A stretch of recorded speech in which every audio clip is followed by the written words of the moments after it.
तो हेलो दोस्तों, तो मैं कक्षा 12वीं का छात्र हूँ। तो आज से मैं परीक्षा ध्यान की 2025 इस साल है। तो आज से मैं इसका फुल रिवीजन करूँगा और आपको साथ में कराऊँगा। तो आप लास्ट तक बने रहिएगा और ये सीरीज़ 25-30 दिन की रहेगी। तो आप पूरे मतलब लास्ट तक रहिएगा और आपको भी रिवीजन हो जाएगा और मेरा भी हो जाएगा, क्योंकि मैं इस साल 12वीं हूँ और इस साल मेरे को ले आना है 90%।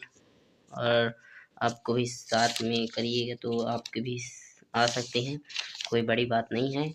तो शुरू करते हैं आज पहले चैप्टर से। तो चलिए चलते हैं कोई बिना किसी देरी के। तो हम लोग आ चुके हैं बिलियन के चैप्टर में, चैप्टर नंबर 1। और आज हम लोग विकल्प बस पढ़ेंगे और कल फिर इसके क्वेश्चन आंसर पढ़ेंगे मोस्ट।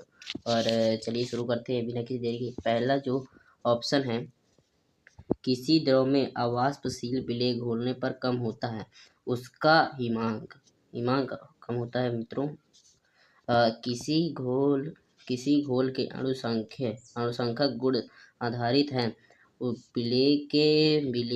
विलायक की प्रकृति पर कि विलायक के कणों की संख्या पर। इनमें से कोई नहीं, विलेय के कणों की संख्या पर आधारित। देख लेते हैं उत्तर,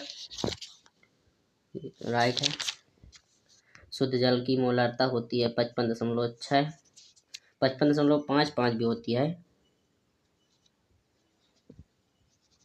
लेकिन 55.56 मान सकते हैं।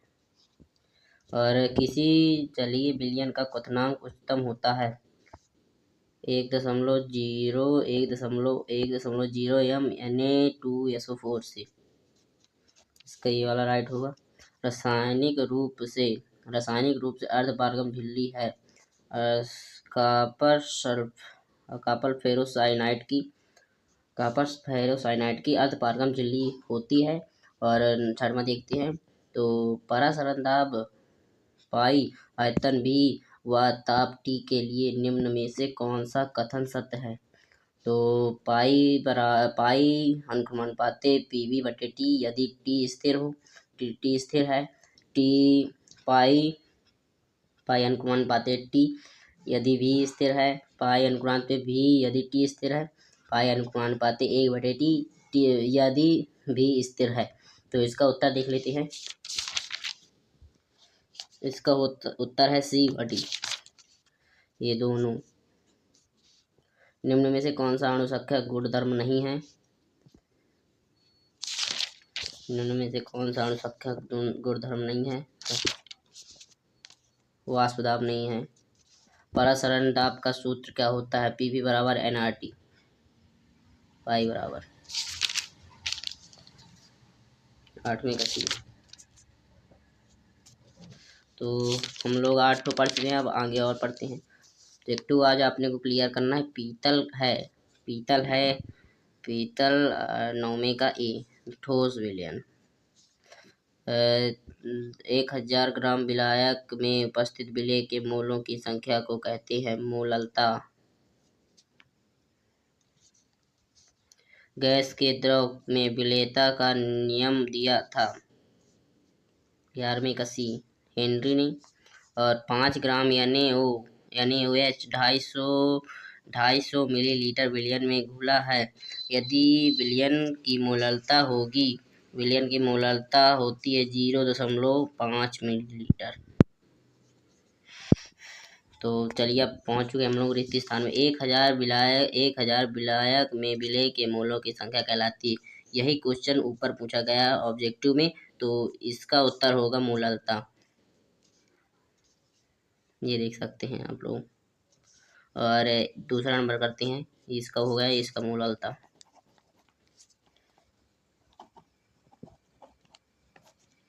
और दूसरा करते हैं हम लोग, 1 लीटर विलयन में उपस्थित विलेय के मोलों की संख्या कहलाती है मोललता। और मोललता का मात्रक होता है मोल प्रति किलोग्राम विलायक। चौथे नंबर में चलते हैं। जल की मोललता होती है, शुरू में ही बताया था 55.56, देख सकते हैं आप लोग भी। और हम लोग आगे चलते हैं 6वें नंबर में।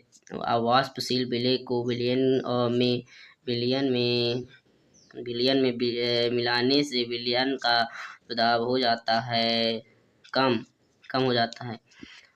किसी गैस की द्रव में विलेयता के नियम द्वारा निर्धारित होती है, हेनरी के नियम द्वारा निर्धारित की जाती है।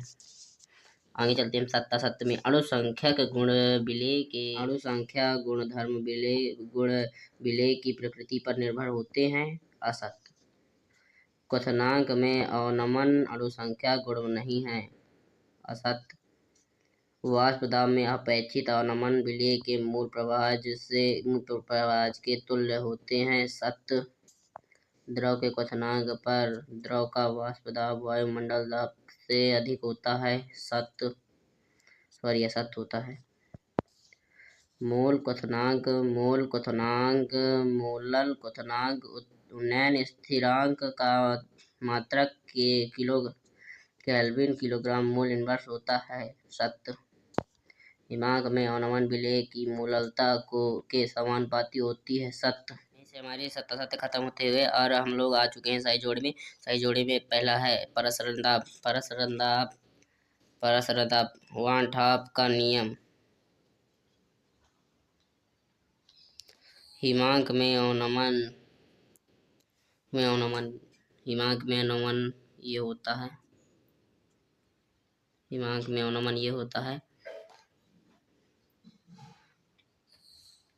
क्वथनांक में उन्नयन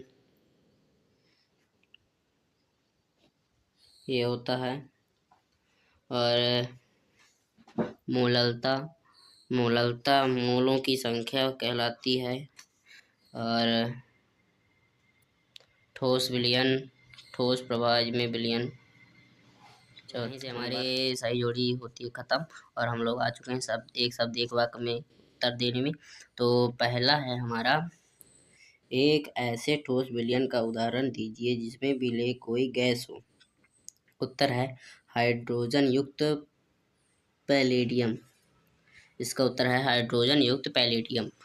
देख सकते हैं आप लोग, मैं रुक जाइए हाईलाइट कर देता हूँ।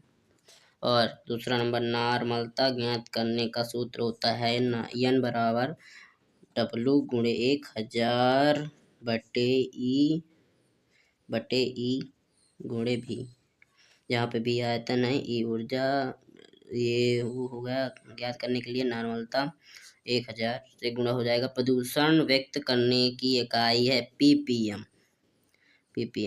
विलयन का वाष्प दाब ज्ञात करने का सूत्र है PS बराबर P0x0 होता है। किशमिश जल में क्यों फूल जाती है? अतः परसरण के कारण। P0x0 का व्यंजक क्या कहलाता है? राल्ट का नियम। और लास्ट क्वेश्चन है, मोललता की परिभाषा लिखिए। तो 1 किलोग्राम विलयन में विलेय के मोलों की संख्या मोललता कहलाती है। तो आज हमारा विकल्प वाला चैप्टर खत्म होता हुआ और कल से हम लोग अति लघुत्तरी चैप्टर पढ़ेंगे क्वेश्चन आंसर। और इसके काल पूरे नहीं, मतलब लघुत्तरी तक पढ़ेंगे अपन लोग। फिर इसके बाद लघुत्तरी से, लेकिन 25 दिन में अपन लोग ये पूरी खत्म कर देंगे। फिर दीर्घोत्तरी में मोस्ट पढ़ेंगे और फिर 2 पार्ट 2-3 दिन बाद चालू करेंगे। तो आपको ये वीडियो अच्छी लगी हो तो आप मेरे चैनल को सब्सक्राइब कर दीजिएगा और लाइक कर दीजिएगा और अपने दोस्तों के साथ शेयर कर दीजिएगा, और ताकि वो लोग भी साथ में मेरे साथ रिवीजन कर सकें।